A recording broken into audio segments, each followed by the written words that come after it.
What's happening? Now, welcome to the Dicebreaker podcast. Now, welcome to the Dicebreaker podcast. Look, we've had a couple of weeks off. We're still getting over the sherry and mince pies and I'm still turkey drunk. and so on. Hello, welcome. It's 2022. It's not 2021 anymore. Hooray! It's a different year. It's the Dicebreaker podcast. It's the first one of the new year.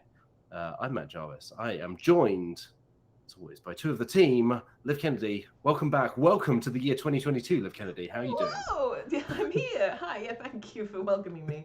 It's great to be here in 2022 with you and someone else. And the mysterious person who, of course, needs an introduction is Alex Meehan. Hello, Alex. How you doing? Someone else. Like And Alex Meehan is also here. I didn't want to take Like- over the introductory job. I wanted to be like, ooh, Like the ghost at the feast. Yeah, the ghost. Yeah, of- we Christmas start past. 2022 as we mean to go on. with kids. Fumbling in the dark. But being very charming about it. Fumbling in the Dark sounds like a spin-off of Blades in the Dark, where you just, like, you fail every roll. You need a play it. 20 to succeed on any test, so you're Hmm. constantly fumbling in the dark. That's how I will play Blades in the Dark for the first time when it happens. It also sounds like a sequel to that song, Dancing in the Dark, right? Dancing in the Dark, yeah. Mhm. Dancing Yeah. in the Dark, Fumbling in the Dark, Blades in the Well, Dark. The three stages of The something. Holy Trinity. Yeah. Mhm. that's like a Viewers at story home, of you caption that picture. love, betrayal, And you know. yeah. Blades. We're here. If you've somehow forgotten in the weeks that we weren't here, it's the Dicebreaker podcast. We are here to chat about board games and tabletop RPGs and all sorts of tabletop games, as well as a load of other stuff that probably will come up in conversation. And hey, if you missed the podcast that went up over the holidays, maybe go and check them out. We chatted about some of our favorite games of last year. And then we had an episode where we didn't really chat about any games at all because it was like a day later and we'd already spoken about everything. So we just kind of nattered on about something else. I think we Yeah. spoke about our favorite Christmas games, which leads me into Whoa. look at that, a professional, a true professional. Segue. Leads me into this transition as I ask Liv Kennedy, hey, what did you play over the holidays? What have you been playing recently? Whoa, okay, yeah. Now I've been playing some stuff. I've been playing what I would say is equally distributed between board games and between video games. But I'll lead with the board games because that's what we do here. Yeah. So I think I talked about it briefly last year, but like over the Christmas break, me and my partner Chloe like actually properly played Descent, like properly. Which is Descent: Legends of the Dark, which was released last year. Indeed. Yes. And yeah, no, we didn't just get to the very end of the tutorial and then stop immediately. No, we have played through it, and it's so good. It's so good, Matt. It's very good. Yeah, I'm glad you're enjoying it because I reviewed it for the site last year, and I've been very intrigued to see what your experience is like because I think that's one of the cool things about it is depending on what you choose to do and the characters you're playing and so on, you could have a very different kind of experience to what I had. Yeah, totally. No, it's I didn't realize there would be so much choice involved because I love a good moral quandary, and it's always presented me with those, and I love that. And I was so you have four initial characters, and then you have two that come along a bit later, and I thought they were going to come along way later, but they're like basically right there after the tutorial, so it was like great. And they're wonderful to play. It's like a cat boy. It's a cat boy. Yeah, Chase. What? Yeah. It's a Chase or Chance. One of them. Oh, Chance. Sorry, Yeah. I got Chase on the brain. Shout out to Chase. Hope you're enjoying your Does it? holidays. Yeah. Chance, yes, it is Chance. Yes, I played a lot of Chance. Chance was my kind of go-to Yeah. character. He's basically a rogue, and I love that stuff. But yeah, that was fantastic. You got like a dwarven lady of color, and she kicks butt rather. It's been a while. Is that You can say ass. Can I say ass? You've already said ass, so She it's kicks out there. ass. Yeah, so so she's really fun.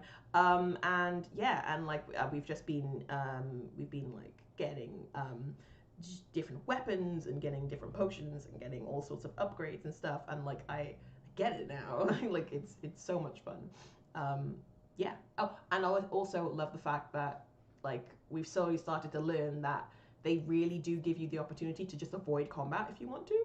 Like they have like all sorts of like ways to like get around fighting people, or like other narrative driven stuff that you can do if you don't want to fight people. And it's great. Really enjoyed playing some Descent with Chloe. We stand that. Yeah. We stand non-combat options. Yeah, it's cool. Well, I don't know how deep you are into it, but it's a long game, so you've probably got a lot to come. Yeah. But yeah, I really enjoyed my time with it. And yeah, you're right. It's like I think there are certain scenarios where actually, if you do stop and try and fight anything, you kind of realize like, oh no, we should be moving because things are literally crumbling around us, or something's about to like squish us, so we need to go. Yeah, no, there was one scenario where there's this enemy called a Spectre, which I assume you remember that, because like they make you terrify cards, and when you terrify, it means that just if you just keep adding fatigue, which then makes you take damage. And so it was just like, hey, you are terrified, all your cards are terrified, and now you're gonna just keep taking damage. And we thought we had to fight it, but no, you should run away from that man and continue. You should run from the ghost. Yes, run from that ghost. A tip for life. Definitely. I think, don't try and fight a ghost. Don't do it. It's not gonna work out very well. No. Yeah, unless you literally have Anduriel reforged from the shards of Narsil, you should run from the ghost. Did you just say words? Because... What? Matt's favourite thing recently is to make references to stuff that no one else understands, just to like bamboozle. Lord of the Rings is a very popular franchise. Look, yeah, but we don't know the intricacies. I know as much as you do. You know, mine and like Viggo Mortensen broke his toe. Did you know? Yeah, that's what I know. That's pretty much it. I know that he's hot in that film. Great. I mean, I was always kind of Orlando Bloom, but okay. It's fair. That's valid. Yeah. Just because he's ethereal and elven. That's pretty much it. But yeah, no, it's good stuff. The characters are charming, and yeah, I do recommend that expensive game, but also, you know, like it is expensive. Yeah. Also, we were playing Last Bastion a bunch. I think I spoke about that as well a little bit last year, but it's on a list that I put out that is like just 5 most difficult board games that you can attempt to surmount. And we haven't won yet. That was going to be the question I was going to ask, is have you and Chloe won yet? But you still just... No. More ghosts, right? So or many no, not ghosts in this one. Ghost goblins, demons. Ghosts and goblins. Maybe less ghosts. Ghosts and goblins. Well, undead, goblins, demons, and gross things. Those are the 4 horsemen of the apocalypse in that game. Those are the 4 categories of life. Yeah.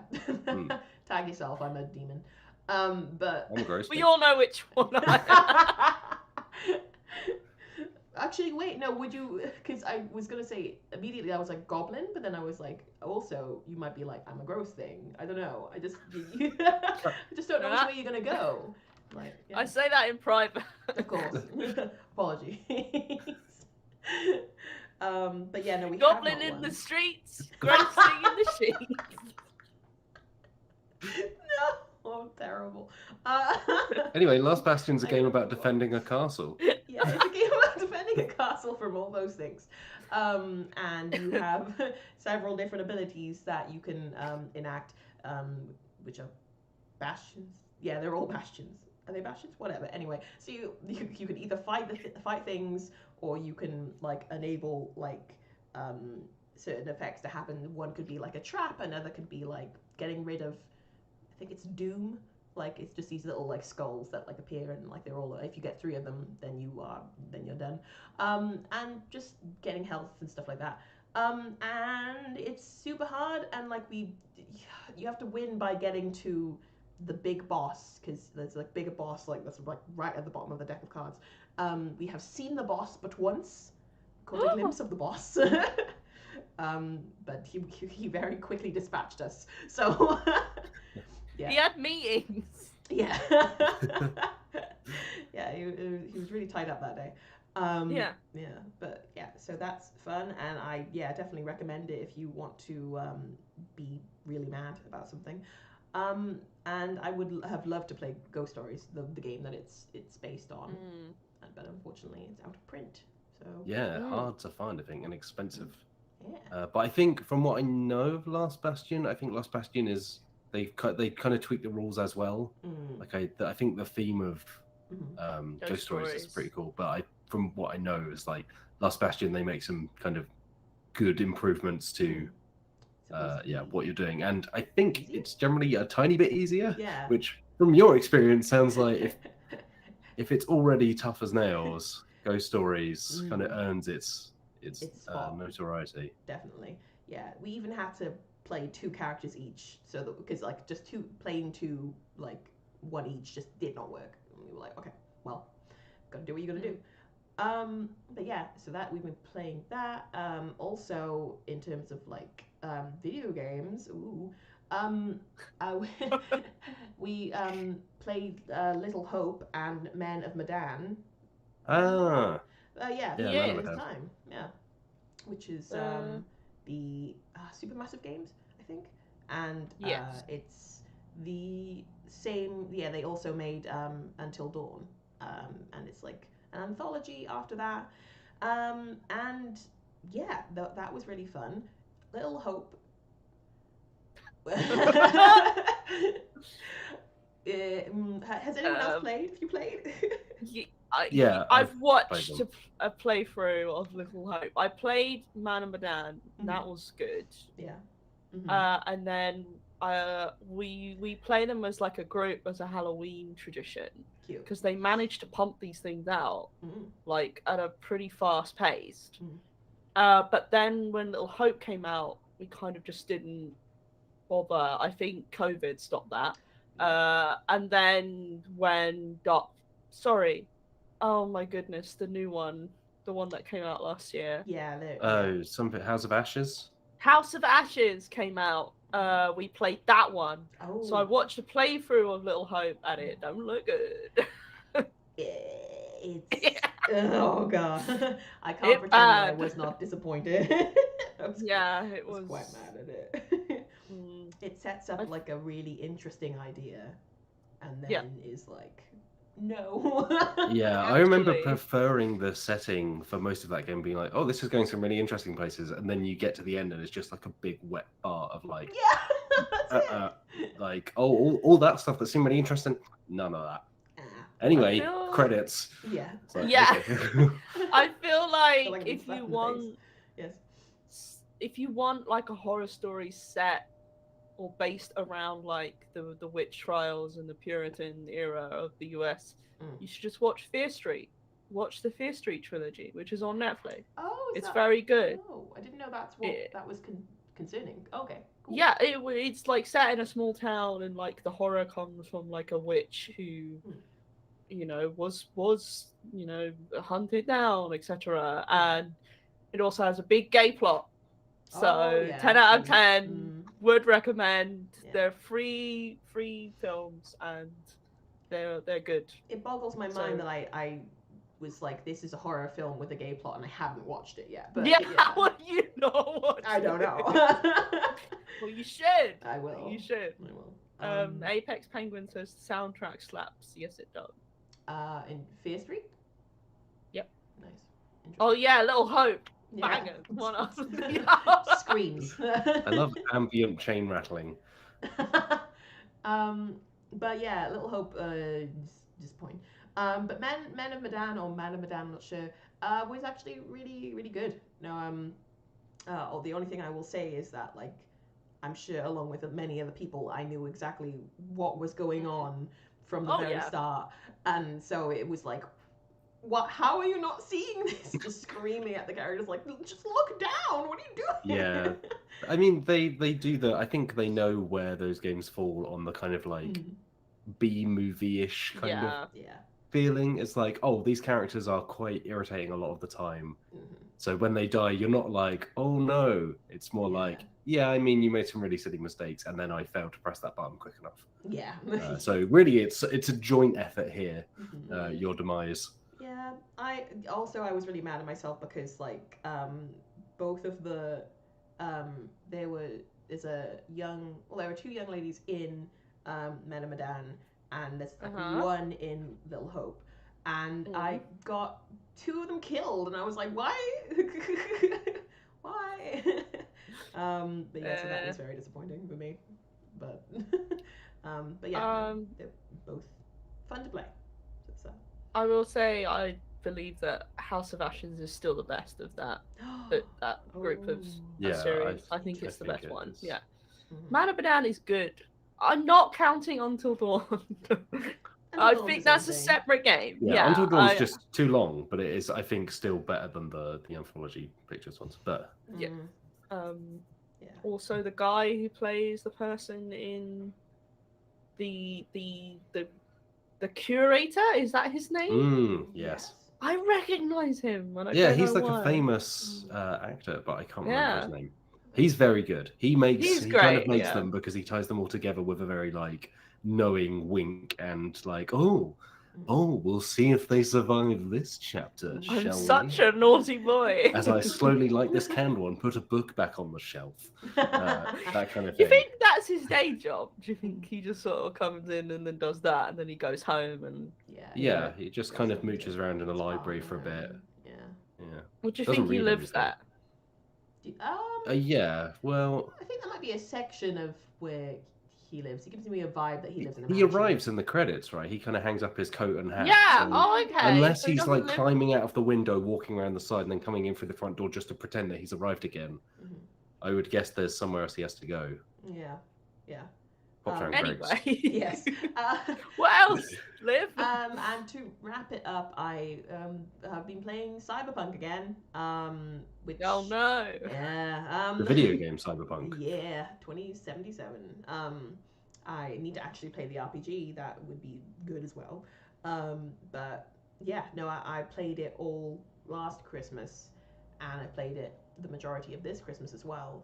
But this time I got it on PS4 for some reason. I just wanted to punish myself, so I got it on there, and it is so janky. It's unreal. Did you know that it's actually got like a warning on the PS4 like download screen? It's just purchase screen, and it's just like, hey, maybe don't.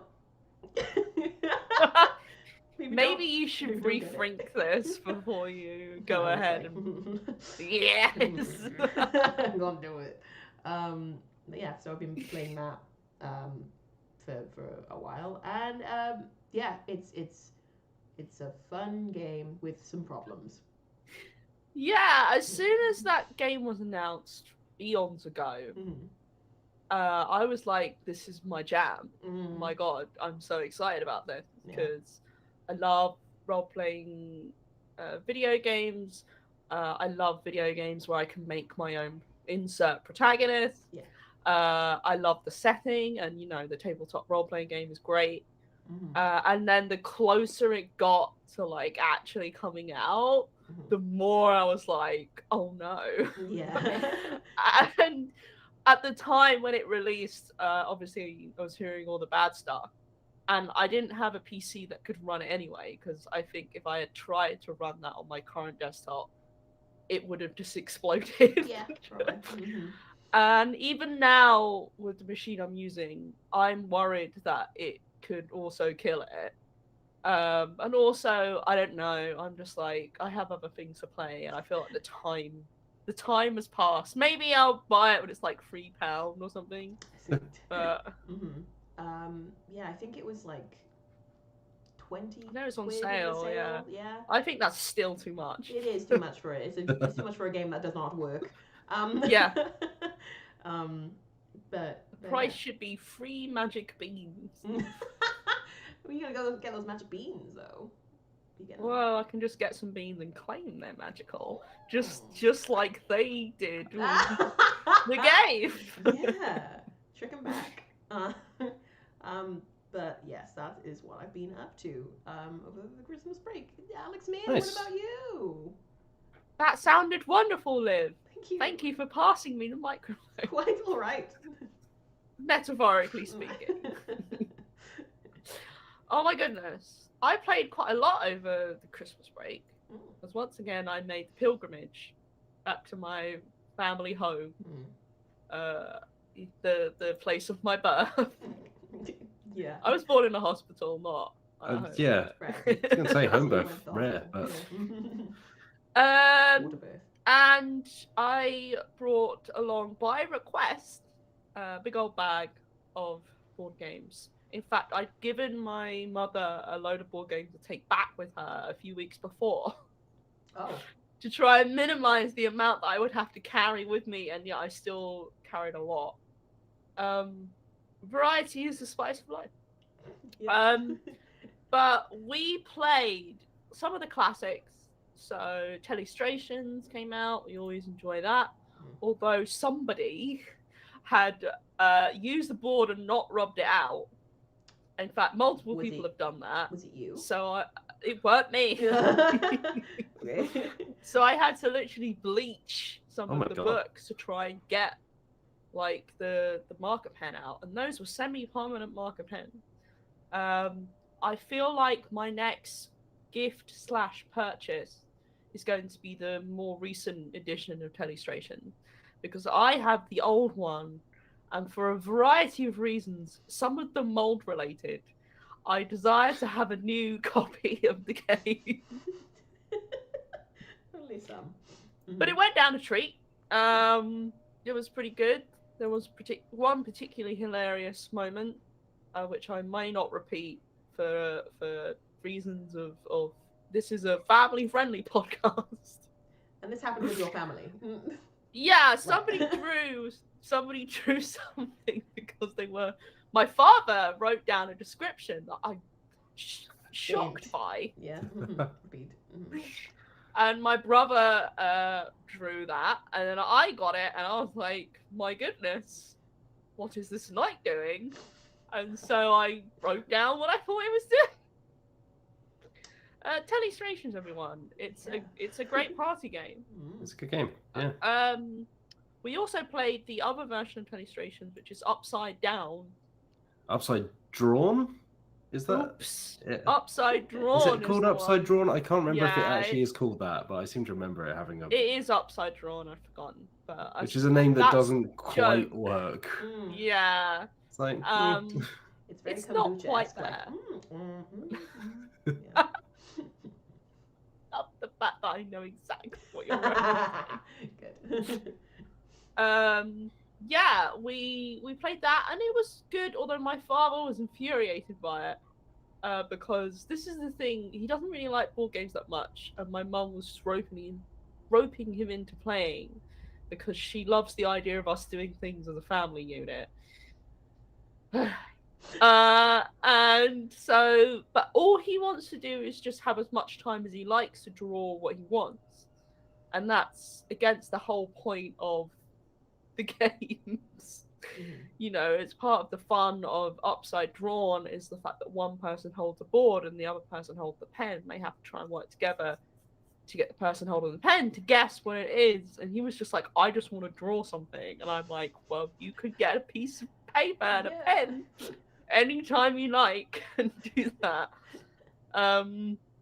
We also played Spicy, which is a game we talked about before. It's a bluffing card game, and the artwork is wonderful. And there's like 3 different suits, and you just have to be like, this is 3 pepper, 5 pepper, go up to 10 pepper, past 10 pepper, you gotta go under 10 pepper. And you can only you have to reach 10 of something, right? And then you cycle back again. Yeah. That's what you remember that. It was a very it was a spicy game. Yeah. It was spicy, yeah. Spicy game. My mother didn't quite understand, but my brother seemed to get it. The big hits among my family were Cockroach Poker. Yeah. Which I was surprised by because I was very worried that they just wouldn't quite get what you're supposed to do. It's very family. But even my dad played, and he was quite into it. So Cockroach Matt. By the way, have you noticed, Liv, that Matt Jarvis has seemingly entered the Oh wow. Twilight dimension? Oh yes, a bit. Isn't he? Oh, he's Oh, gone. no! Matt Jarvis! The ghosts have got Oh, he's him! back. Oh no! Oh. He's in... Oh, no! I'm Matt Jarvis now! Hello. Oh no. Okay, we've Well, got this it. is fun. I can't see or hear either of you. Oh, brilliant! Fantastic. Okay. Well, now we just have Matthew your Jarvis. portrait. So that's. Yeah, That's now we just have fabulous. the spectre, the real Oh. spectre at the feast. Oh, you're returning to us to the plane. He's returning to us. He's Alex Meehan. Oh and he no! Can you hear us, Mr. Jarvis? No, I'm guessing the answer to that is Cannot hear us. All right, cool. no. Well, let's do a cheeky swap. Don't mind me, everyone. There we go. He's got this look on his face, like he's Poorly done. we're plotting something. I have no idea what happened there. Okay. Froze. When I tried to, and then you were just the two little like small like circle pictures, Little beans. Yeah, and I was just talking into the beans. void. Oh. yeah. I did try and say, "Oh, I can't hear or see you," Mhm. but I have no we idea if weren't that hearing came that. through. No, No. you were frozen for a very long time, Yeah. Excellent. and perfect, I was yes. like, oh no, Really. and then you just sort of disappeared. Mhm. Wonderful, yeah. Hugh Well, I Lee like X- to maintain an air of mystery around every conversation I'm part of. Hugh Lee X Angel says Matt has sailed into the west. Thank you. Yes. Continuing our Lord of the So Rings to the Grey story. Havens. Yeah. Yeah, that's what happened. It was time. You were being called. Yeah. Now that you're back with us Mm. and Liv has sorted out the frame. It's just Excellent about. work, Liv. Sorry. Yeah. No, it's okay. I like tickling Yeah. toes. Even David, something as simple as the podcast. It's all David good. Leonard Flanagan says he's up to his lizardy ways again. Yes, he is. Mm. A reference to the Root game we played yesterday, which you Yeah. can now watch on demand. Oh, I really want to play Root maybe today. I don't We know. will. Yeah, let's We play. will we'll lure play you after into this. I it. would like to. I'm excited. Now Before that we we're all jump here. back into it, how is the audio, everyone? Is it okay? I think that Lazy Boy said that the audio went down, but if it's okay now, let me know. All right, carry on. Yeah, let us know if you can't hear us. Yeah. That would be useful. I'm sure they would have said by now. The other game we played a lot of, so much so that I believe 2022 is the year of Camel Up. Everyone gets Camel Up. Mm-hmm. The year of the camel. The year of the camel, actually, Up. not the year of Oh yeah, is do it we know Tiger? that? Do we know the Oh, zodiac fuck. this year? No, I can't remember what it is. I'm sure we'll be informed. Yeah, no, Camel Up. Now, Camel Up, second edition specifically, the better one, with the better artwork and the better components, and the camels that go backwards. I brought that home with me on the off chance that it may be a hit with my family. However, there was a risk because they don't really play like full-on board games. They're good with card games and like that, but I think board games, their limit is Monopoly, which I refuse to partake in. So, I was like, let's give this a go. You might like it. They were a bit unsure at first. But then, when I got the board out and I showed them everything, they were like, oh, this looks cool. Because the board has like a palm tree on it that pops up when you open it up. And then you've got the lovely like plastic pyramid where you get the dice from. And after like 2 games, they were hooked. Ooh. Like they were hooked on the Camel Up. And if Wills was here, he would also say that his family were hooked on the Camel Up as well, because we both took copies home. And now my family loves Camel Up. And even my aunt played Camel Up with us. It's the natural progression. It happened to my family as well. Take Camel Up over for Christmas, and then from then on, my mum was just like, I just want to play the camel game. Like, yeah, okay. Your mum is obsessed with Camel Up. She loves that, and she loves us all. But mainly Camel Up. Wow. I'm going to have to, the next step, I'm going to have to get them into us all. Like, that might be this is how I trap them in my web, my web of board games. They love Camel Up. Next step. Yeah, I've got to say it's entirely so satisfying to me now that because my parents just never had an interest in board games, and I was always like, play this with me, and they were like, no, because they just didn't understand. But now it's like, I do this for a living. I was gonna ask, do you both end up as kind of like people? Do people expect you to bring board games over and be like the game put? And like, I find that people just turn to me and they're like, "So what did you bring? What should we play?" It's like, yeah. Okay, I guess I'll do my job here as well. Yeah. Go ahead, Liv. The most contact I've really had with anyone, because it's still the virus times, is like either going over to visit Alex Meehan, and so that's that. We got games. Yeah, you got games. Or going to see my partner's family, and so I'm just like, oh, look what I got this time, and they're like, Oh, what's this that sneaked its way into my bag? Oh. My goodness. Oh, I think it cheated its way into my bag. It's cheating moth. Oh my god. Cheating moth. I love the idea of you having just like a customized intro for every game you pull out. Oh, oh look what's taking It's like, over. it's time to hit the It's tiles. two. It's a zoo. Yeah. Oh dear. Goodness me, it's like the price is right in here. Oh, love it. Benjamin Dean says, I bought Cash and Guns because of y'all. Me and my siblings played it this Christmas. That's wonderful. Oh, Yeah. Hope you enjoyed Great it. Glad to know that our recommendations are being heard and followed. Yeah. Our rift with Eurogamer is alive and well. Yeah. You're welcome. Yeah, you can go and watch that. We've, meaning Dicebreaker, have played Cash and Guns with Eurogamer multiple times, I believe. Twice now, I think. Both featuring Go watch wheels. that. Both featuring wheels, which is not here. At EGX. Cash and wheels. Cash and wheels. So that's what I played with my family. Otherwise, the New Year's, which was delightful, a group of us got together. We made our own sushi. Cute. Which was very delicious. And I made an enormous Maggi roll. It was so big. And we christened it Big Santa.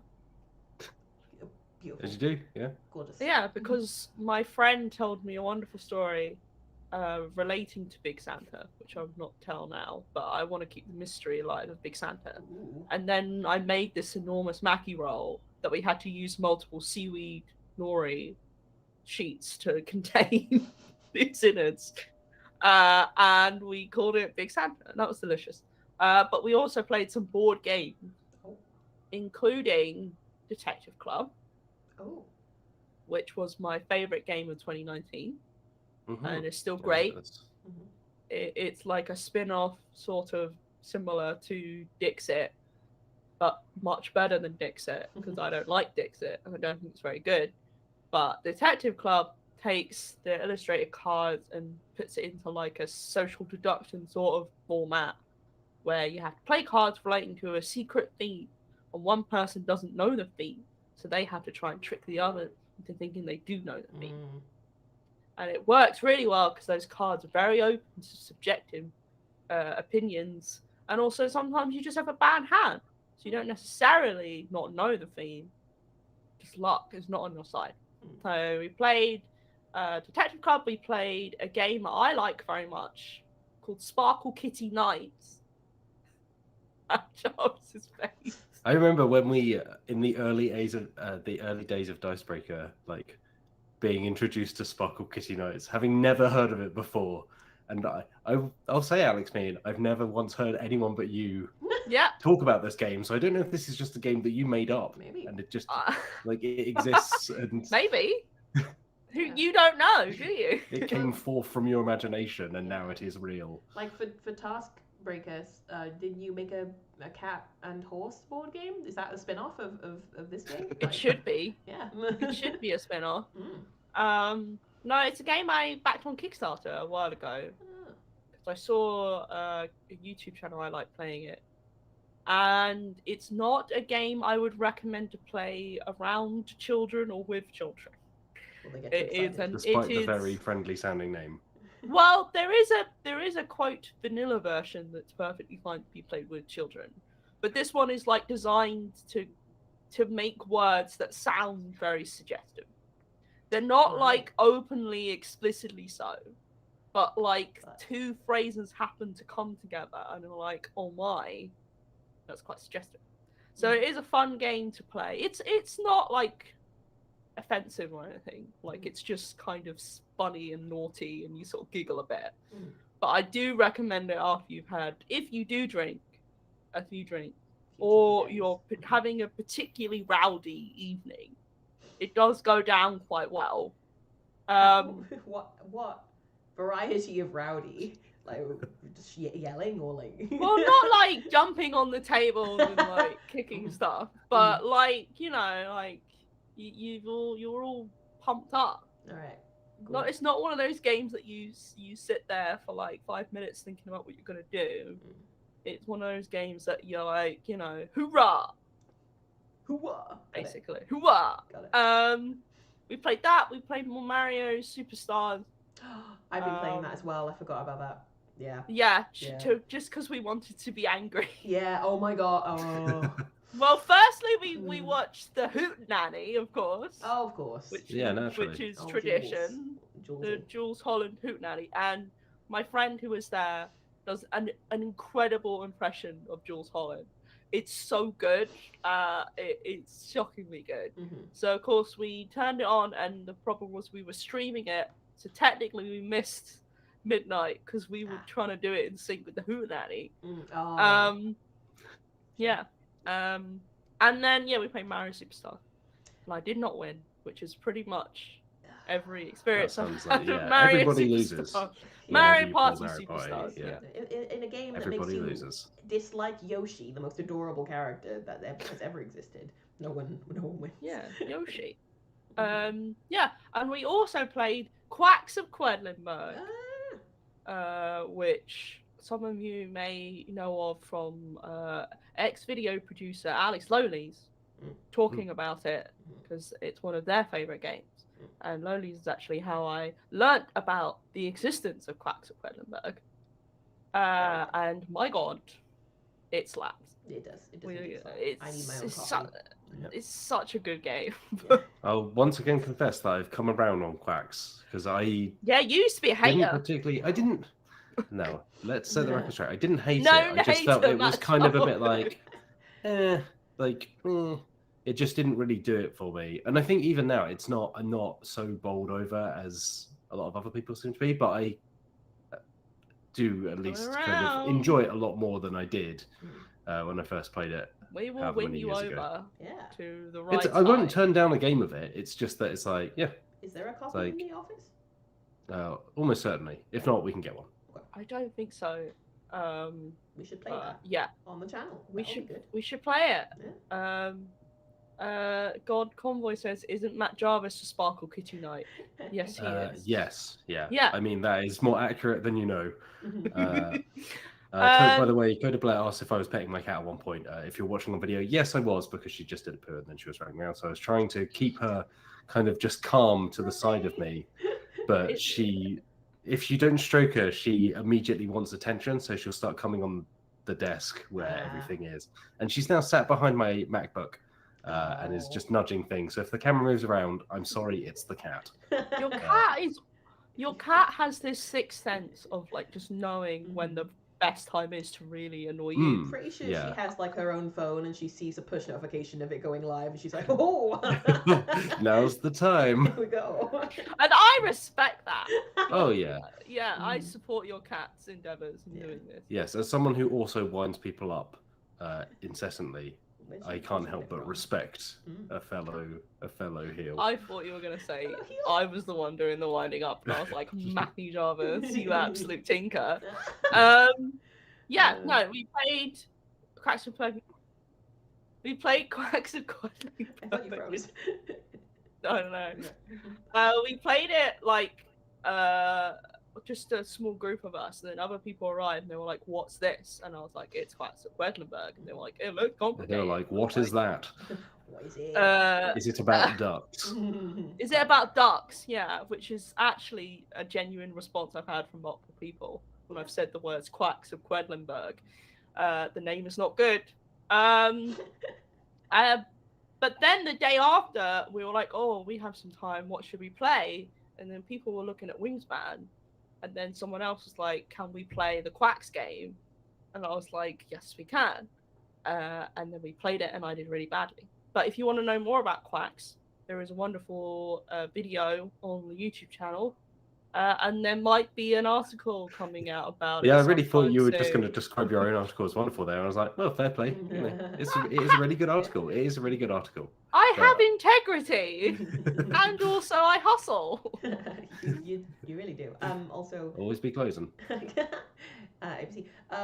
Apex Penguin says it's not about ducks, and I guess we should No. explain the concept of it. It's about potion making, isn't it? Yeah, it's the Quacks part, which is confusing, is referring to the fact that the players are potion makers who sell their wares to people, claiming that they can provide Heal them. healing properties. Mm. And the Quacks bit is like, oh, they may not though. Yeah. It's kind of a weird phrase that no one really uses anymore. Yeah, people don't really use like quack doctors as a, No. as a thing. No. Snake oil is probably a better Mhm. like reference to that sort of thing. It does make me endlessly chuckle though, the idea of somebody calling a doctor a quack. Like, Yeah. Well, So silly. yeah, it's like something maybe you did 30 years ago. Yeah. Maybe probably actually later. 130. Like, yeah. Yeah. It's a quack. Yeah. And you're like brewing potions and you're putting different ingredients in. But it at its core, it's just a push your luck game where you just try and see how far along this track you can get without, overdoing it and then losing rewards, etc. But again, I don't want to go in too much detail because I've already been talking a lot. The last thing I will say is, before we pass on the mic to Mr. Matt Jarvis, is I also watched Encanto, the new Disney film, which is on Disney Plus. I'm not big Disney, by the way. I'm just saying where you can watch it. I don't pay for it. I'm a leech. Proud of it. Proud leech. I've watched it twice now, and I'm obsessed with it. It's very good. It's so good. Please watch it.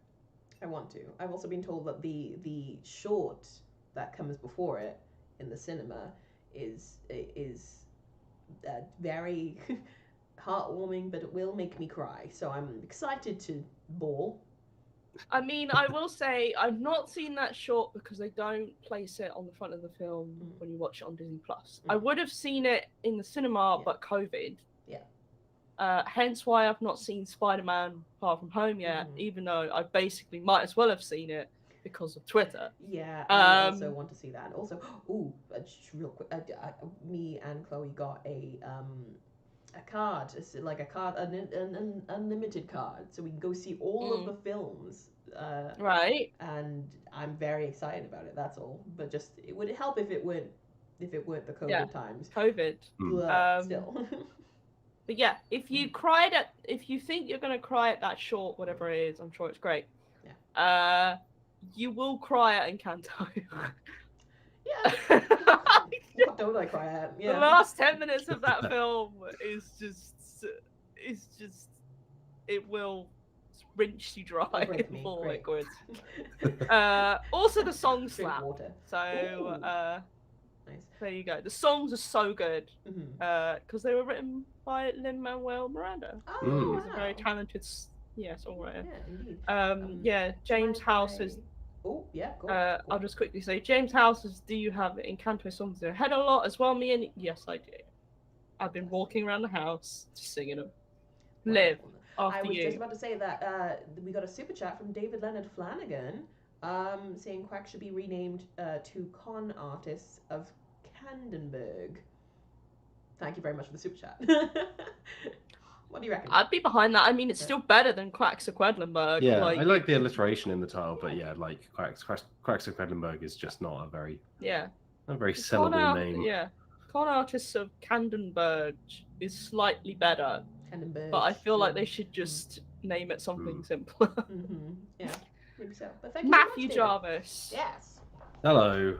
I didn't actually play that many games over the holidays because I was just busy with stuff. But I did play a few things. I saw one side of my parents. We played it Racing Demon, which I'd not actually come across before, and then suddenly was completely kind of obsessed with for a while. So it is multiplayer solitaire or patience, like the traditional card game. So everyone is basically playing patience solitaire by themselves or in teams as we had it. And then when you move aces up, so like you would move aces and then twos and then threes of each suit in normal patience, you instead put them in the middle, and then anybody can add to that pile. So you might add the ace of hearts, but someone else could put the two of hearts, and then someone else could put the three of hearts. And you're trying to basically get through your cards as quick as possible. And it's a real-time speed game.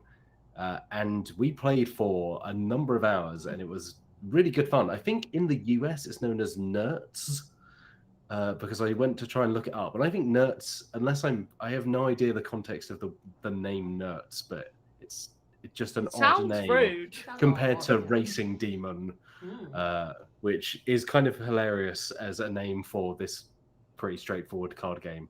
But yeah, I really enjoyed it. We also played Monopoly Deal, which I will maintain is the best Monopoly game and the only Monopoly game worth playing.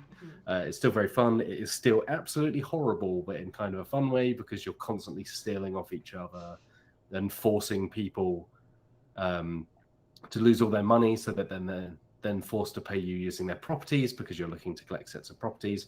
It's great. It's a great game. Like, it genuinely is a really fun card game. It plays in about 10 minutes. Apart from if you're trying to explain it to some of my older relatives who just really couldn't grasp the concept. At one point were insistent that they'd never played Monopoly, which I refuse to believe, because I know that I've played Monopoly with them. So they were just like, oh yeah, I don't remember Monopoly. I was like, it's Monopoly. You do the thing. Monopoly, you say? Yeah. So those were kind of the two games I played over the break. In terms of board games, there were probably a few others here. I played Dobble in a tattoo studio. That was it. I was in the tattoo studio, and we were playing Dobble to pass the time. And Dobble, it's okay. Yeah. It's one of those games where it's like, hey, yeah, okay. There's a load of different ways you can play this, but it's all essentially spot the thing that's the same on these two tiles, two cards. Matthew Jarvis. Hello. I know this wasn't the case, but I love the idea of you just going to a tattoo studio just to play Dobble. Well, it wasn't planned that way. My friend, they just happened to bring along Dobble. They, by the way, are incredible at Dobble. They absolutely trounced me in every round that we played. So maybe that has, somewhat colored my feelings towards Dobble, because I'm a terrible, terrible loser. No! Don't worry about it. Speaking of being a terrible loser, we played Root yesterday. No, don't spoil it. Oh, yeah. Okay, someone lost. Was it me? Maybe. Not me. I wasn't in it, but... We played with the new Riverfolk expansion, which I had not played before, despite owning it both physically and digitally. But I really enjoyed it. I really enjoyed being the lizard cultists. They're very fun. They remind me of the Woodland Alliance. And they basically just run interference, because they convert other warriors to lizards. And every time they get attacked, any lizards that are defeated turn into acolytes of lizards. So it's this fun kind of, rolling ball where even if you're getting attacked, it's benefiting you, because they're then becoming a different type of piece that you can spend to, at points, just burn things down, just burn down roosts belonging to, who could say? Maybe it was Alex Meehan. Who would know?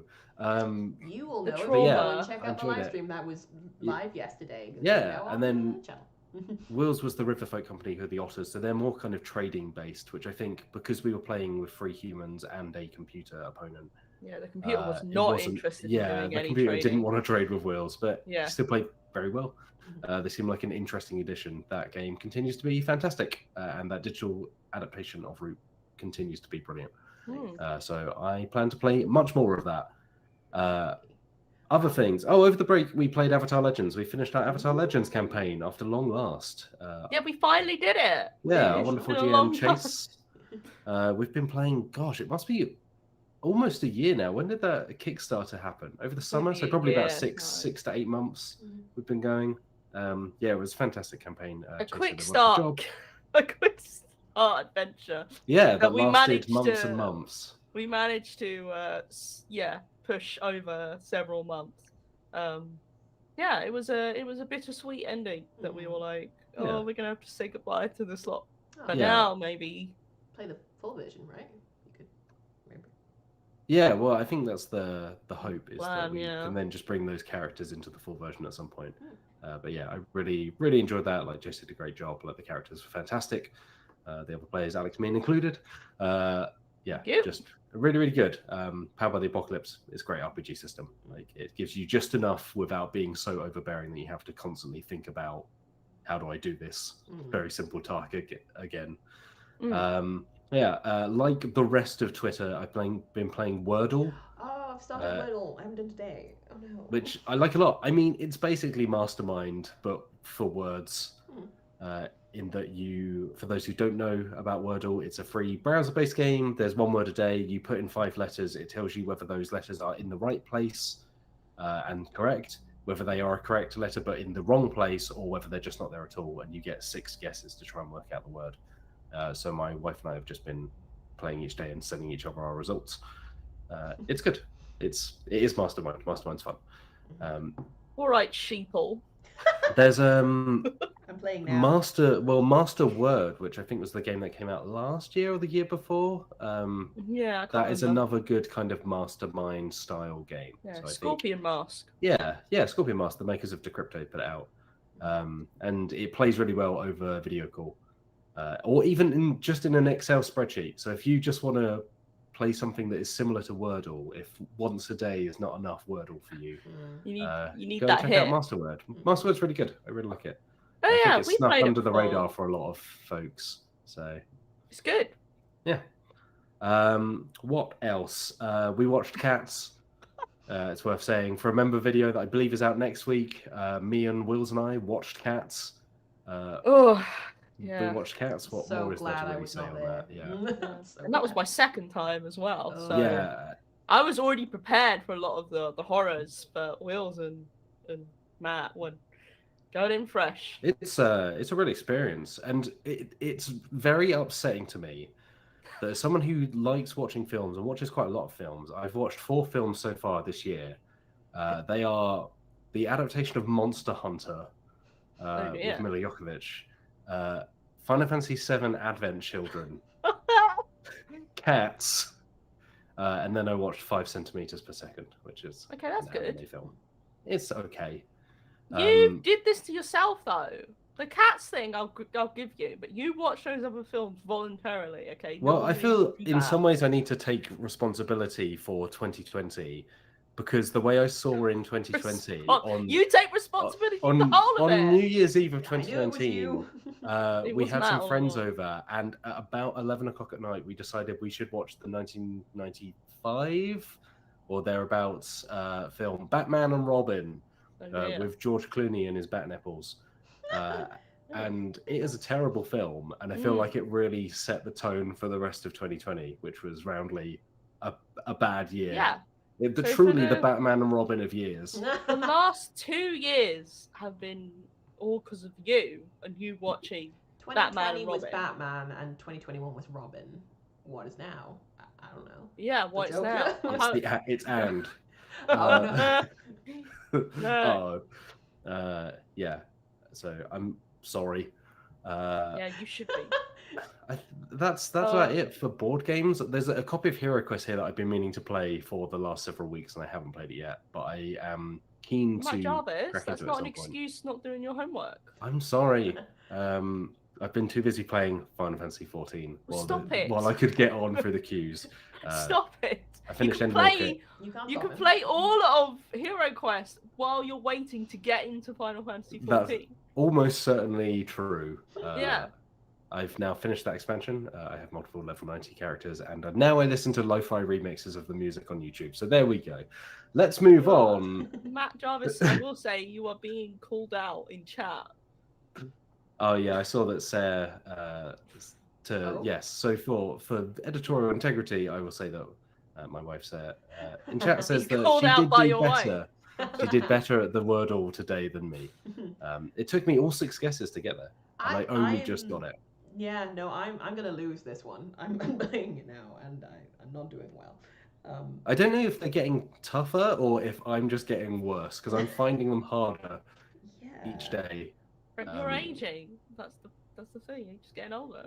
What, day after day, Yeah. just Brain cells, a measurable drop in my ability to Wordle. Wordle sucks out the life force from everyone. That's their plan. Yeah, I mean, looking at Twitter, that very much seems to be the feeling. Is you're either playing Wordle or you're complaining about people who are playing Wordle and just blocking green squares. I've not done anything. I No, don't play Wordle. I don't care about Wordle. You should play talk Wordle. about it on Twitter. It takes like a few minutes. You know, I wake up and then I do a Wordle, which sounds... Matt Jarvis, you know what else takes It's a wee and a Wordle. That's the morning routine. Huh? You know what else takes a few minutes? No. Being crushed. What? That doesn't mean I want to do it.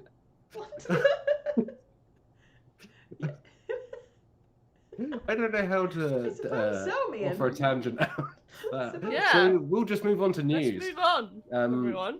I forgot to mention at the top, I actually forgot to pull podcast questions for this week. So if you're in chat and you've got some questions for us about anything you want, really, about board games, about RPGs, if you just want to let us know what you played over the holidays, drop it into chat.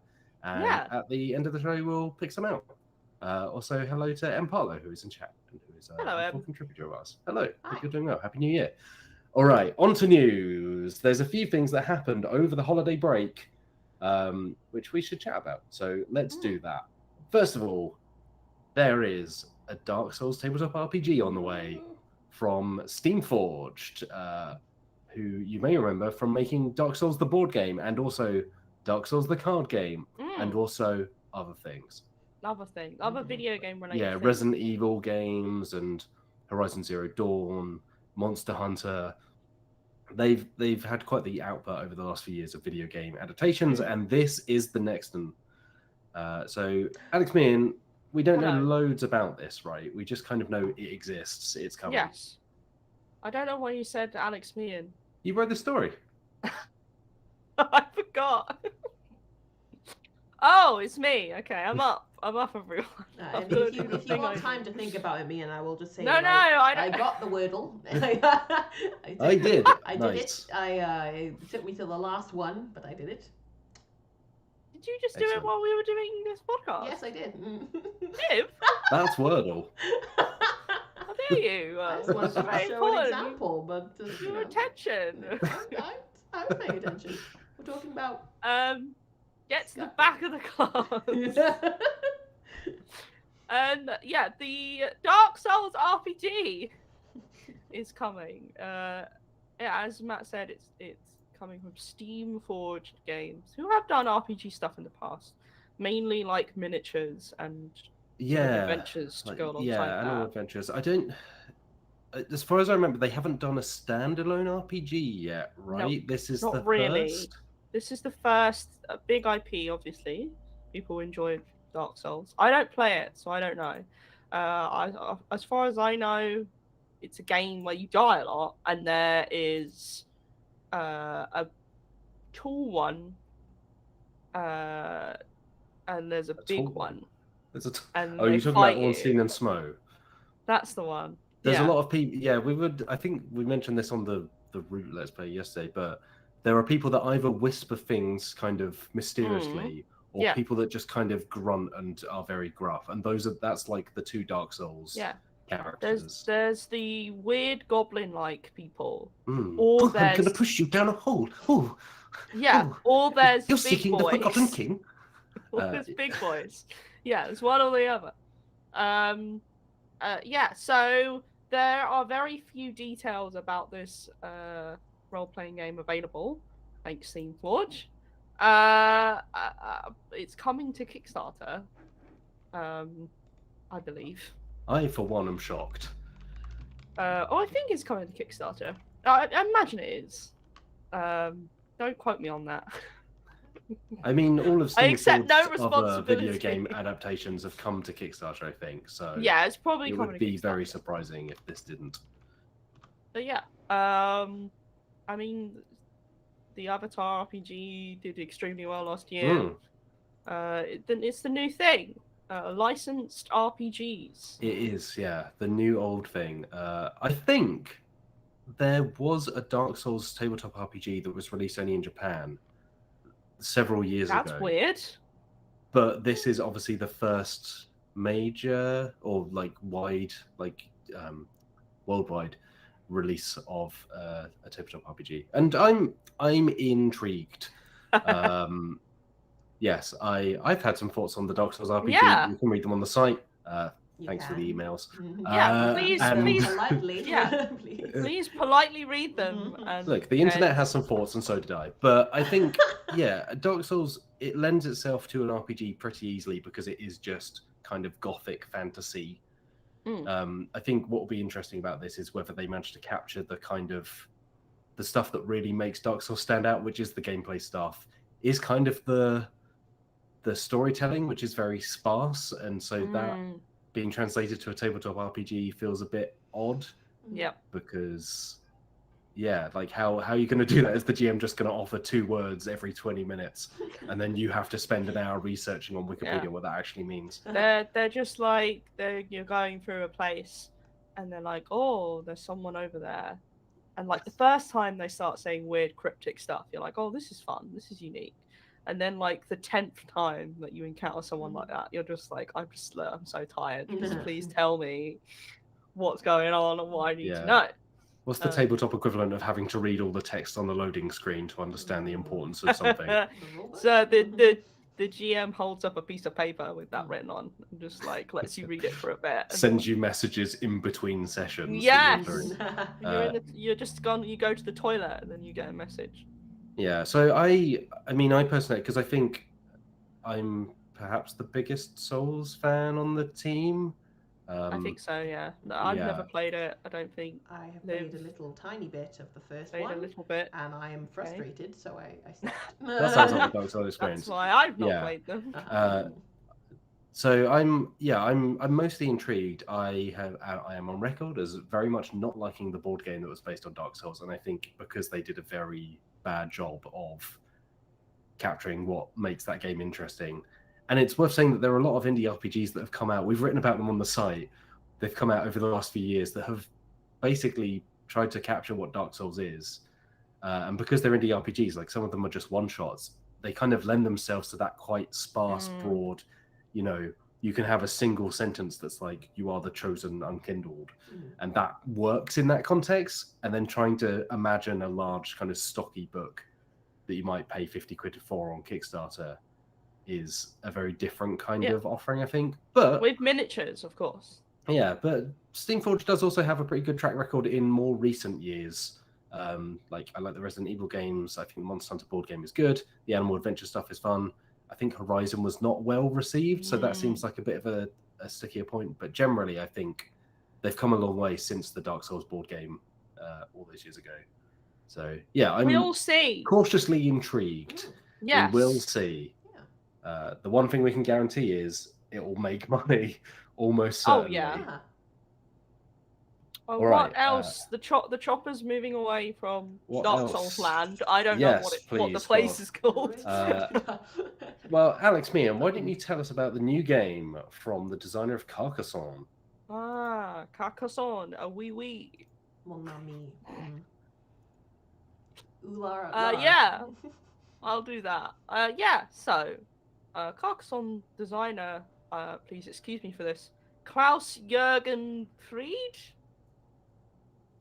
I hope I did that right. Has made a new game called Fire and Stone. It actually has it looks like it has quite a few similarities to Carcassonne.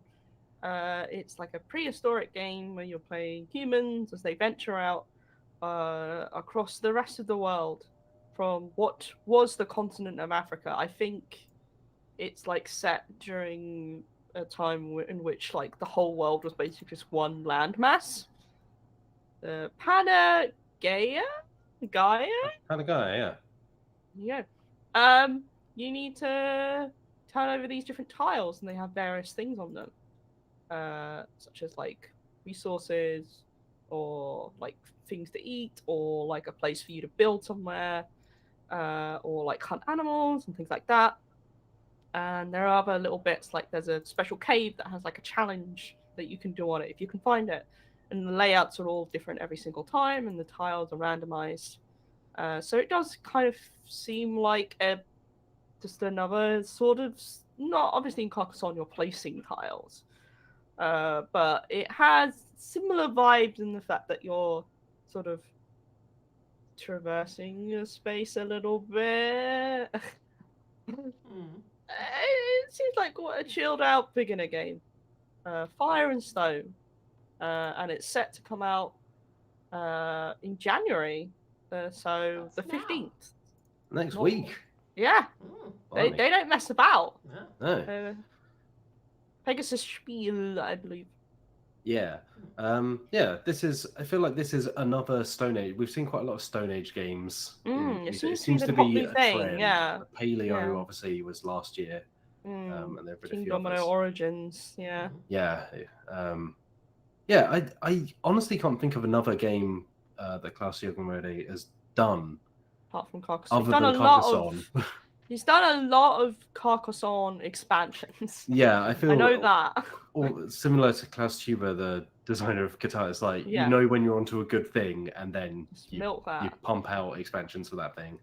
Mm. Which fair enough. Get that money, I suppose. Getting broke. So yeah, to see them moving on to Yeah, something something new else, is yeah. interesting. Cool. But I guess we'll find out what it's like very soon. Indeed. This last one, which I just wanted to mention, kind of in passing, because it's an intriguing one. It's weird. So I mean, you also wrote this story about the new game from Corey Konishka of Eldritch Horror and Mansions of Madness and Star Wars Rebellion fame. Got a pedigree, Kanishka. They've co-designed and all designed some pretty big games, and then they launched their own studio called Unexpected Games, and they brought out The Initiative, which I'm not sure we played, but he seemed to get a good. We do have a review on the site from Sam Nelson, I think. So I think it was relatively well received. He also played it, and did he say he quite? Yeah, he has. Yeah. Well, they've announced the next game that they're putting out, and they are designing, which the name is just not good. I'm just going out there. It's got disturbing connotations that I don't know, maybe other people wouldn't see, but I instantly thought of. It's called Voices in My Head. Oh, it's that one. Yeah, no, it's not. Yeah, good. it's that one. And to me, that just has connotations with stuff around mental health. Not great. Yeah. Which, particularly given the theme as well, is a bit. Yeah, I mean, the problem is the theme isn't too bad in terms of the fact that the idea is that you play this person who is a defendant in court, and you control different aspects of their brain. So you control their motor signals, you control their voice, etc., which at its core, I think is fine. Yeah. Like Bluebeard's Bride does something similar in the fact that you control like different aspects of a person's like personality, and it's kind of similar here where you have hidden personalities that have their own kind of objectives, which again is fine. Like personalities, I don't think is the problem. Yeah. I think it's the name itself that is just. Yeah. They could have called it something else. I don't think the theme is the problem. It's just call it Inside Out. Yeah. Yeah, it sounds very. I reckon Inside Disney wouldn't come for them for that. I mean, there are a million other things that you could call it. I think you're right. It's like just that particular name is like evocative of a certain kind of stigma. It's like an insult, I think, that would be levied towards people with mental health. And then the fact that character is also the defendant in this trial. Yeah. And then that's combined with some The what appear to be stereotype? like insensitive artwork on the cover. Where it's just, there are just a lot of things about this game adding up where it's like, It's just like, just how do you, like, surely you must get feedback, right? You have to show it to enough people before you put it out into the world, The right? thing is, you would be surprised about how many people in the industry just don't think about these things. Like, the amount of times there'll be board game names and artwork and stuff that come out, and they just don't think about. Yeah. Often because, and no offense to Kanishka, these games are often made by, people who maybe aren't up to date with, like, the discourse, let's say, and they don't care to try and be, perhaps, or they don't think it's important, and they put something out with all the good intentions in the world, and then you're like, oh dear, this is in poor taste. We've had that before. Like, I think we had that game come out, or at least be announced the other year, that was like about like a virus that was spreading across the world, and you've got to. Can you remember what it was, Matt? I can't remember. I can't remember the name now, but I know we the one you definitely mean. covered it, and we were like, "This seems a bad taste. Like, surely you would just maybe change the theme. Like, changing the theme of a game depending on how far you're along is actually fairly straightforward most of the time, because most of the time the mechanics come first and the theme will come after. But with this, it's not. There's not like an overall feeling of ugh. It's more like there are specific things about it that I'm like, you really should have maybe thought about this before putting the only a woman there wearing like a cheongsam, which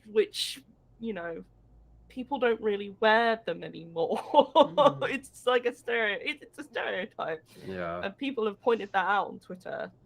The concept of the game sounds like you say, like an Inside Out game or a Numbskulls game, like whichever way you want to take it. Oh controlling different parts of someone's of your brain, body and having those be personified is like, but then I think when you attach it to this kind of like what appears to be an insensitive kind of titling and insensitive framing of it, it's a real shame, because again, like, the concept is sound, like the actual central theme of it is quite good fun, but it's the surrounding.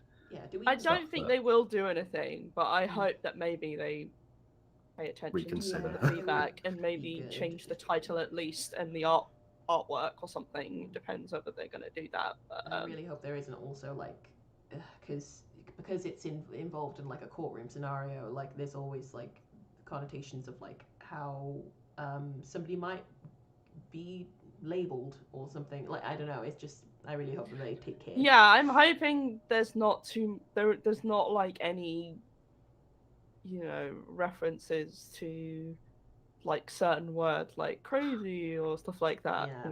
That is just too far. Like, given the title, that is the worry, is that if that's what they're marketing it with from the top, it's like, how far does that stuff filter down? But I guess we'll see. Do we have a release date on it at the moment? I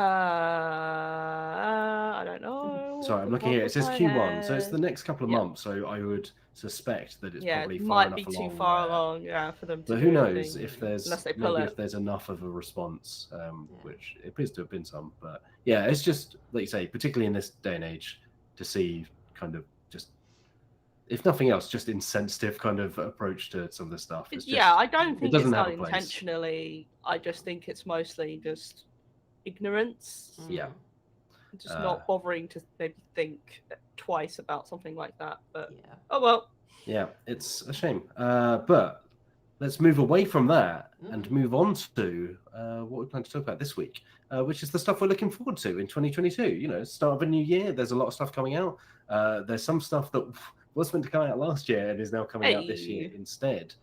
But I think just generally, I wanted to know what you're excited for, whether it's a board game, whether it's an RPG. And hey, if you're in the chat, let us know what you're looking forward to. Yeah. Because we might have missed it, or we might be excited for it ourselves. Yeah. Yes, Matt, go ahead. Oh, you're going to do the thing I'm going to do, so you do it, and I'll pull this question. Sure. I will just say, Dougal Madoos, thank you so much for joining Dicebreaker Plus. Yes, welcome. It was the promise of a Cats watch along Yeah. that put them over Really the did edge. it for them. Yeah. Yeah. You gotta love it. But yeah, thank you so much. There's a join button below if anyone fancies doing a similar thing. It's Yeah, up to you should join it because then you can watch myself, Matt, and Wills writhe in agony as we are presented with the horrifying images of cats. Does anyone have any particularly strong urge to start? Who wants to go? I'll get the obvious out of the way and say I'm really excited for Arcs, Collapse and Conflict in the Void, which, is the new game from Cole Worley of Root and Oath fame, which obviously I am a big fan of. And yeah, Arcs sounds really interesting. Worley's kind of described it as the odd ideas that didn't fit into Oath, sorry.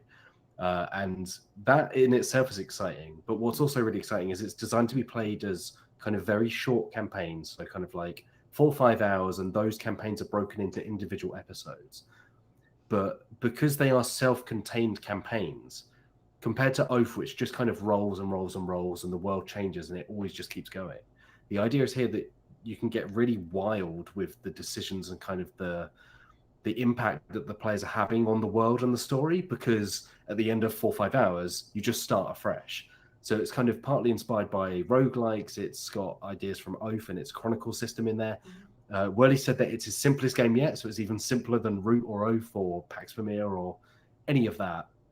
And of course, Carl Farron's back to do the artwork. It's a sci-fi game, which I don't think Worley has done before. I don't remember Farron doing any really like sci-fi artwork either.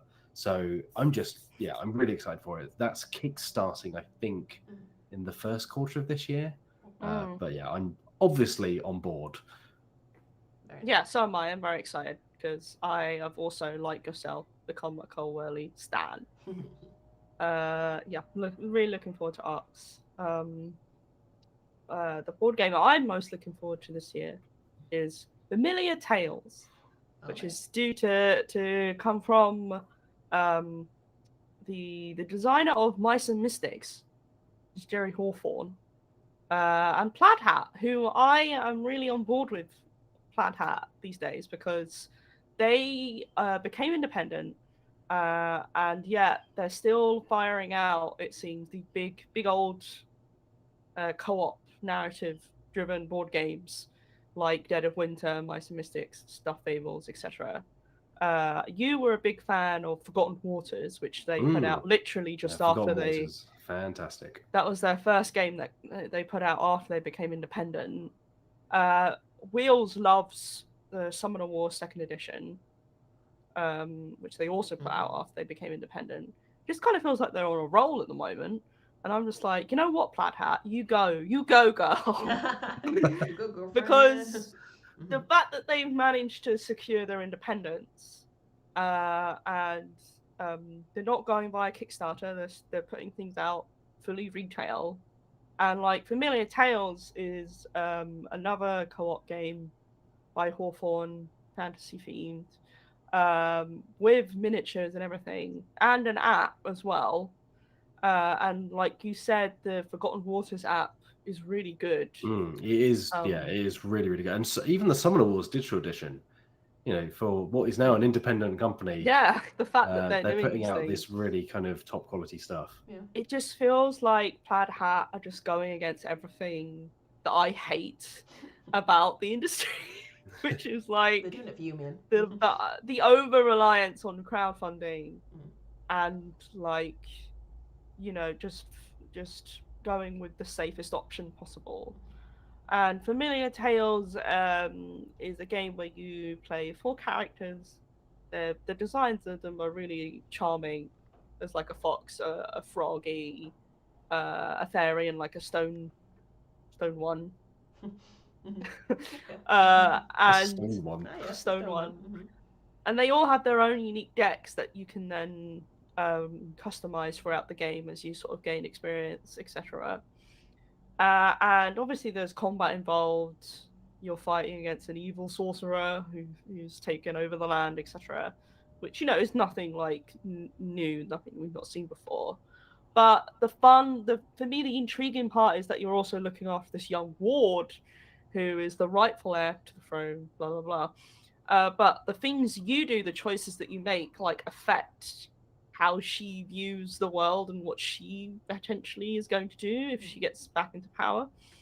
And I think that you've seen that in video games a lot. Like it's been done before, but board games, I feel like this is a thing I've not seen before, at least, and it just adds more implications onto the narrative choices that you're hopefully going to make throughout the game.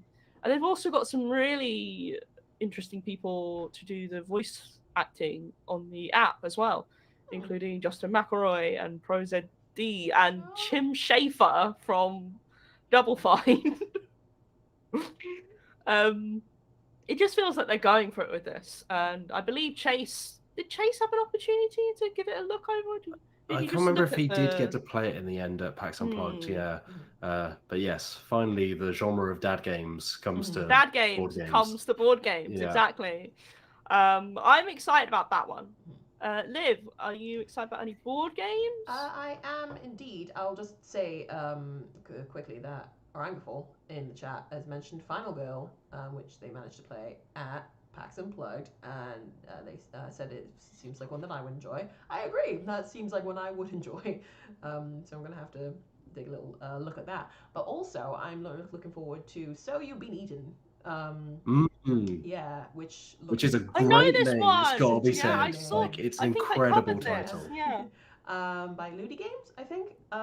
Ludi. Ludi Creations, maybe. Ludi Creations, yes.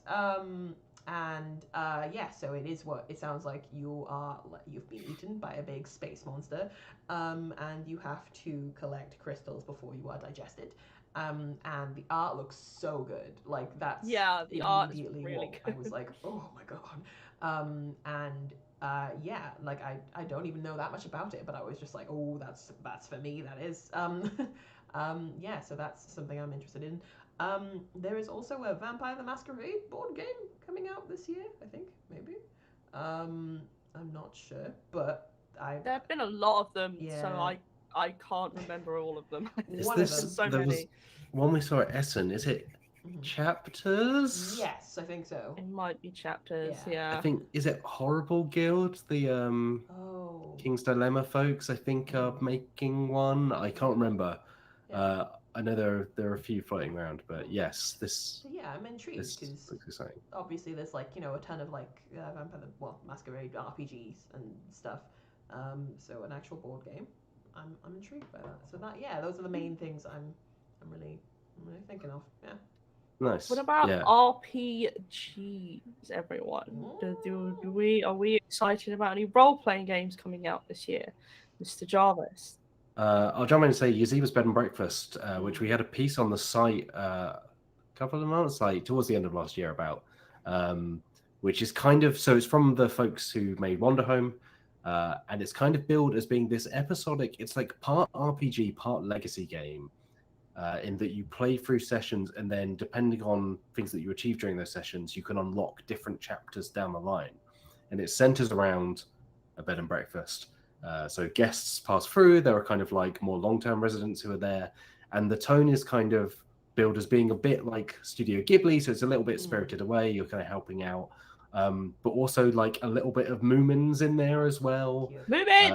It just sounds very kind of wholesome and pleasant in a way that Wanderhome was, but I didn't necessarily get on as much with the format of Wanderhome. Yeah, I found it like it just needed a bit more direction and structure. Yeah. So I'm hoping that like having that legacy element in there and having this kind of episodic feel really kind of does it for me, because I love the look of it. I love the kind of idea of it. I really like the idea of mixing that kind of ongoing progression of a legacy game with a role-playing game. So yeah, Yaziva's Bed and Breakfast from Possum Creek Games. I am looking forward to. Liv. I can't wait for the full Avatar Legends to come out. Oh yeah. In the summer now. Yeah. So I think that I will genuinely put together a team and play it with them, whether I'm GMing or not.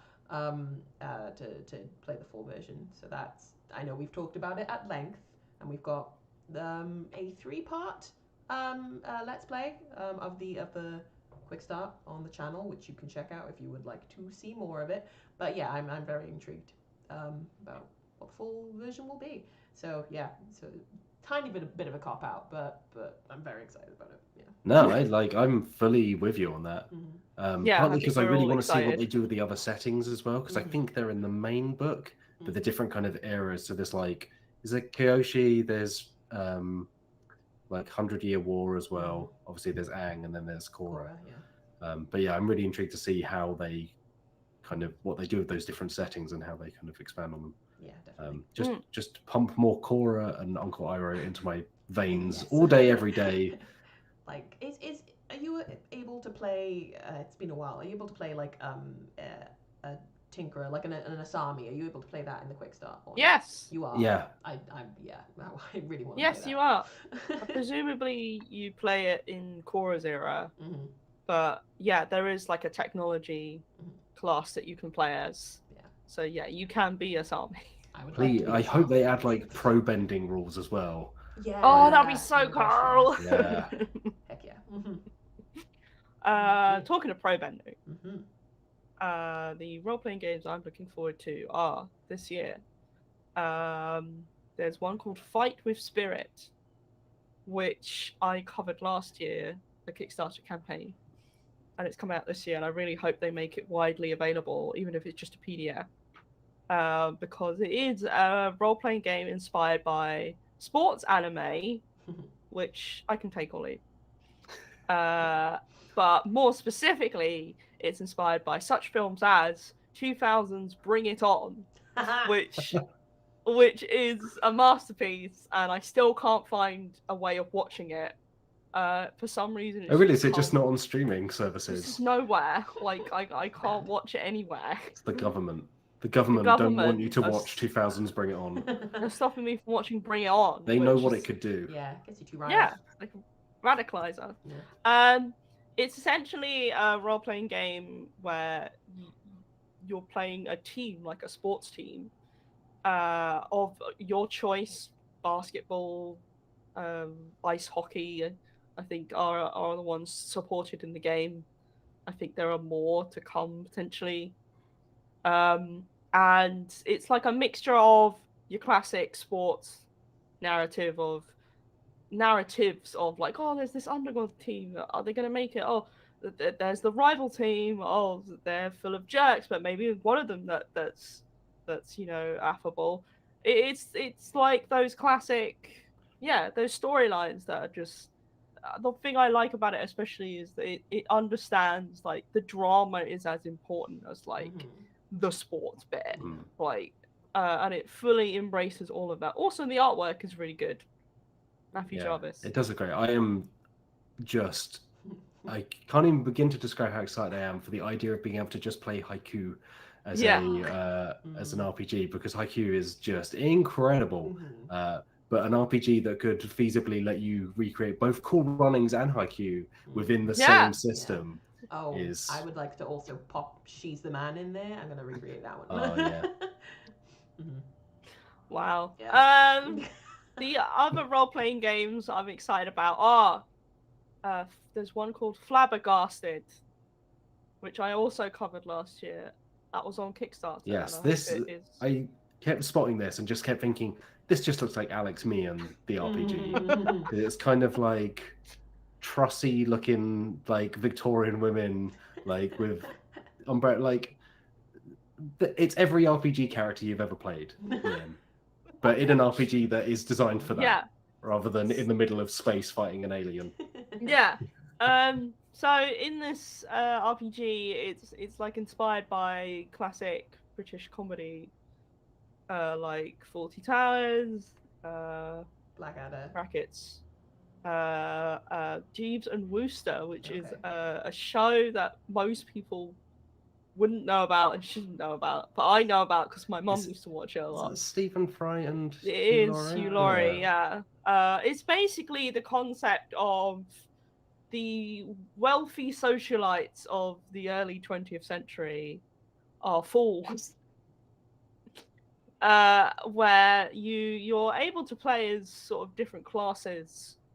When I say class, I mean literally So like, yeah, hey, you can play as like an entrepreneur, or like as a member of the upper class, or as even as someone who is maybe working for the upper class, who kind of we find their way into the society through that way. But the concept of it is like, this is ridiculous. The upper classes are either idiots or like slimy. And it's just all about kind of, rather than celebrating the luxuries of being wealthy, etc. It's more like, well, these people really don't deserve this, do they? So I love the idea of that, because I get to basically play a character that I always want to play, which is a foppish fool. And then the other RPG I'm excited about is the Blade Runner RPG. I know there are a lot of licensed role-playing games coming out this year. There are more being announced. It is the hot new thing. And it's already feeling very exhausting. But if there was ever a license that I would be on board with, it's Blade Runner, because Blade Runner and 2049 are two of my favorite films of all time.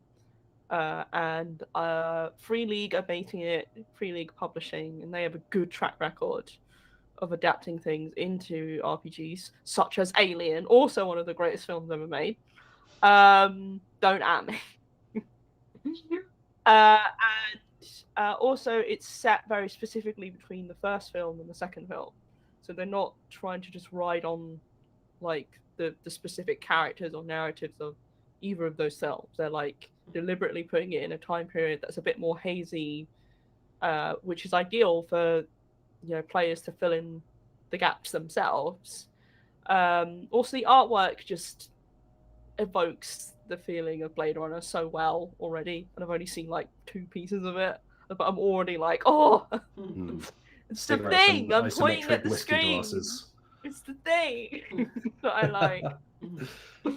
So you go. Oh, all right. Very quickly, I'll pull some picks from chat, because we've had quite a few people saying what they're looking forward to, and it just shows you how much is coming out this year. Not a lot of it overlaps with ours. So David Gillam points out the Endless Winter, Paleo Americans, and Beast Kickstarters. Scott Perkins is looking forward to Nemesis Lockdown. Charlie Etheridge Nunn is looking forward to Trophy Gold, City of Winter, and Yazeba's Bed and Breakfast. Great choice. As well as the re-expansion.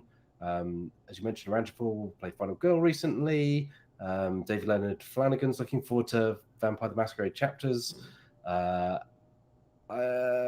Scott Perkins mentions So You've Been Eaten Again. I'm just scanning through. Salvage Union, which is Salvage Union, that was covered. the other elemental, and Slug Blaster as well mentioned here, which is kind of another sports game.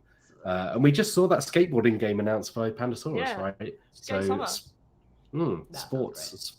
sports and adaptations of movies from 30 years ago, the prevailing theme in 2022. In prehistoric times. Let's move on and do a couple of questions before we close out this week's podcast. If you've got a question for the Dicebreaker podcast, you can email us at an email address that definitely works this year. It's podcast@dicebreaker.com. You can also find us on Twitter @JoinDicebreaker, or hey, if you're watching live, just chuck it in the chat and we will pick it up. Liv, would you like to read this one from Wei-Han Lim, please? Let's see if I can. Whoop, yep, absolutely. Okay. Wei-Han Lim says, played Cheating Moth, Icarus, Point Salad, Nova Luna, Fleet. Also, the question is, itself is, how do you find a balance between players when playing a GMless RPG? It's a good question. It's a very good question, I will say, personally, I don't have loads of experience with GMless RPGs, because they obviously tend to be not as common as just more traditional, hey, someone's the GM. I think I mentioned One Home earlier. That's an RPG that doesn't have a GM. And I think I sometimes struggle with that structure, because I think you need that kind of trust between the players to know when to step in and kind of when to take control of the story. So I think I would find it much more difficult to play a GMless RPG with a group of players that I didn't quite know, because when you're having to kind of share responsibility, and it's like, are they going to take this thread and run with it in the way that I hope they do? It's that like can be a tricky yes, rather it's than like just it's like improv comedy. Like, yeah, exactly. If you're not experienced in doing improv, then it can be a real struggle. Yeah. Because it is that collaboration. And I'm similar to Matt in the sense that I've not really played many GMless role-playing games. Wonder Home again was nice, but I struggled as well, and I genuinely think it's more of a me problem. I just don't think I like the GMless structure. Just it doesn't fit what I get on with. It's kind of like how I'm not a huge fan of video games that don't have a very strong like aim or purpose to them. I like that structure that having a game master provides. Like, I definitely prefer role-playing games that are lighter on rules, because I think they allow for more role-playing and narrative focus.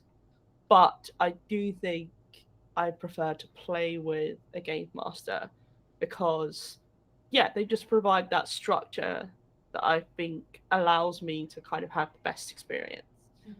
Liv, thoughts? Yeah, no, I agree. Well, yeah, because I haven't really played GMless before. I can't even think off the top of my head of a GMless RPG right now. But I also enjoy the GM having the reins, mostly because I like the idea that there are things at work that I don't know about, and like I like there being an overarching story that we are just kind of like playing into. I like the fact that there will be like world building. I mean, you can world build between yourselves, obviously, but I like the mystique that having a GM offers. You know, yeah, it's just like it's a tall order for GM if they're really putting, you know, all their effort into it to, like, you know, create a world that people are excited about. But like when it's done really well, like I really appreciate it, and I try to do the same for others. Orandra Fall says, I like GMless but prompt based, like Alice is Missing, Icarus. We played Icarus and I actually enjoyed that. Yeah. So maybe it's the case of, I think a GMless with plenty of prompts would be fine. Like, I just think it's when you're left sort of floundering and being like, Yeah, like... I think it does depend on the experience you're after, right? And I think it's making sure the whole group knows kind of that is like, Liv, I agree with it. It's like, I think one of the nice things about having a GM is like there is a mystery to it. As a player, it's like you don't know what's around that corner as you come up to it. Whereas it can be a lot of pressure if you're all kind of responsible. And if someone adds in something that you don't particularly like, with GMless, you kind of have to roll with it, because that's that game. You have, you know, you need to be accepting, and you should do that in all RPGs, but particularly where like once someone said something, it's part of that world. And it's like a lot of stuff coming together rather than sometimes a more cohesive vision of one person, which can be good and bad. Yeah, I will say it's nice if you're somebody who often ends up being a GM. This can be a nice break from that for people. So that in that respect, I think that it is something that. But I mean, I would try and encourage as many people as possible to try out being a game master. Yeah. Obviously, some people just outright don't want to do it, which is fine. It is stressful sometimes. It's a scary and obviously, undertaking. the spotlight is on you, and if you're not into that, then that's fine. But a lot of the time, there's just barriers being put in place that just you know, like that scariness of, oh no, what if I mess up and everything. And to be honest, the more you do it, the better you get it. Yeah, That's just like the nature of it. Yeah, and even if you do things that like are a bit stupid, that's always what I always worry about. Just like doing stuff and people are like, no, that doesn't make sense. And I'm like, fine, if you're playing do it another way. If you're playing players are a decent sort, then they Yeah. should just be like, Yeah. They'll just go with it. yeah, they shouldn't constantly be calling you out, etc. Yeah, there's nothing worse than like throwing an idea forward and having people just like stamp all over or invalidate it without explanation of like, oh, that might not quite work here or something like that. And, like build on it and expand it, but just having someone like shut you down, like that's a quick way to have someone never want to GM. Want to do it again? Absolutely. Yeah. So yeah, just don't do that. Yeah, if you think it's silly, it doesn't matter. Just go with it. It'll be fun. Yeah. Look, if you've ever watched any of our RPGs, you'll know that a lot of silly ideas is absolutely how I think most of us play RPGs here. Yeah. It's like just So have fun with it. Like that's why you're there. If you want to watch, if you haven't watched our Honey Heist RPG playthrough, which I GM'd. Oh, it was so good, Liv. You were fantastic. You were right. such a good GM. Thank you very much. But yeah, no, that was a lot of silly kind of like throwing things at the wall too. So ridiculous. So yeah, check that out if you want to. All right, let's move on to the next one. I think we can take a couple more before we close out. Alex Meehan, would you like to read this one from Scribo Hisnard? In a tabletop role-playing game, do you play characters that are comfortable to you, or do you play characters that will challenge you in some way? Good question. Yeah, that's great. Who wants to go first? I can do it if you want. Yeah, go for it, Liv. All right. Now I have to think about it. I'd like to think that I play characters that challenge me. Like, for example, I play a lot of bards. I play bards fairly often, and I get tongue-tied so often as a person. So having to play a character who is charming and is able to get their point across really easily and that. And also I find, I didn't even finish that sentence. That's how bad I am at putting things into words. But I find that when you challenge yourself to do stuff, when you actually get into that character's mindset, you are able to do it, which is like a fun method characterization thing. So I think I like to think I put myself out of my comfort zone.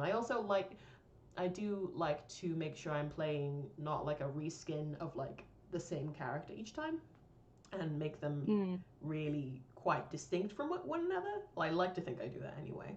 So yeah, no, unless it's just kind of like an easy game that you're playing, just like a really relaxed game. But then I'll probably bring back the same character that I've played for ages. But yeah, I like to branch out myself. Yeah. I guess it depends what you mean by challenge. I'm not going to play characters that have done very morally questionable things. Or I don't play characters that are just unlikable. But I do try and play characters that have had experiences that I have not had. But I try to use my understanding of those things and my experiences to inform that. Yeah. So obviously, I play characters who have lost people or who have, made mistakes or, have flaws that have caused things to go wrong in their lives. And, obviously it's on a scale that I've never experienced in real life before. But I try and challenge myself to play these characters because essentially role-playing is the closest thing I will ever get to actually acting in my life. So you never say never. Yeah, I mean, we produce videos. We can act in them if we want to. Also, I will say that I feel like every single character you play has, I stand by the fact that they will have a flaw and something good about you, like an aspect of you, both good and bad. They always have yeah. That's just, I think that's just always what I build my character around without even thinking about it. But yeah. Yeah, I think it's so important to have characters. There is a fine balance to be made between having characters that are flawed and having characters that are just outright the worst to be around. Yeah. And sometimes it's very easy to fall into that trap. But also, it's no one wants to witness a story with a character that has no flaws, because that is not an interesting story. Yeah. Because character arcs is like the best thing about narrative and storytelling, really. So I always try and design characters from the ground up to be like, okay, what's this thing about them that that it's holding them back? What do they need to overcome? There you go, Mr. Jarvis.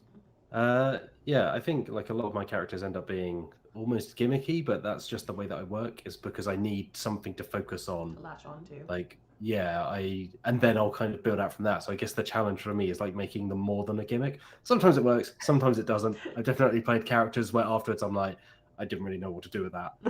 And just kind of stumbled around. And then other times it really works out. Like I'll say for that Honey Heist playthrough, I didn't have time to really think about anything. Yeah. Obviously it's Honey Heist as well. Went in with like the most kind of one note thing of like, I'm a bear, this is what I do. The voice was an of the moment thing, and then that kind of like led the rest of it, and that's a nice Sonny feeling. Was a very good character. It felt like it came together, right? It's like, and that's partly because of the other players, because DM, all of that.